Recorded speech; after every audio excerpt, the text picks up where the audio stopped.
खुलुमबाय लोगोफोर, आं दिनै दोंसे खन्थाइ लानानै फैदों।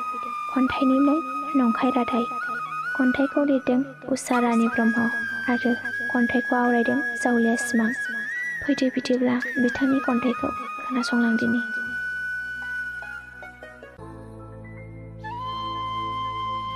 नोंनोथ' बुंदोंमोन सानसे नोंनि गासै दुखुआवनो बोजबना लागोन आं नोंखौ। नाथाय दिनै बहा गोमालांखो नोंनि बैफोर बुंनाय रावफोरा?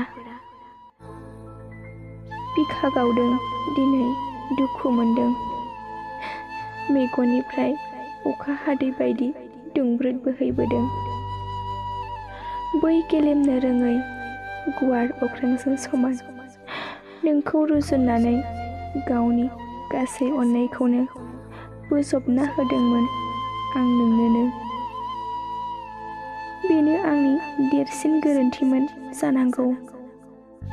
नोंखौ गोजोन होनो थाखाय जानांगौ आंहा जेबोआनो गैयामोन।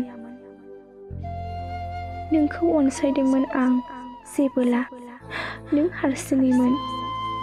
नाथाय दिनै नों आंखौ हारसिं खालामलांबाय। आं मिथिया मानो एसेबां गिदिर साजा होखो नों आंनो। नोंनि रादाय होनायफोरखौ मानो बावलांजोबखो नों? दानखोमसि हर गेजेराव सिरि मोनोब्ला गोसोखाङो आं रोमै रोमै नोंनि बै होनाय रादायफोरखौ। नोंनोथ' होदोंमोन आंनो जुलिनि रादाय आरो गासै अननायखौनो। नाथाय बैफोर गासै नंखाय रादायजोबसोमोन। दिनैसो हमदां हाबाय आं बैफोर गासै नंखाय रादायफोरसोमोन।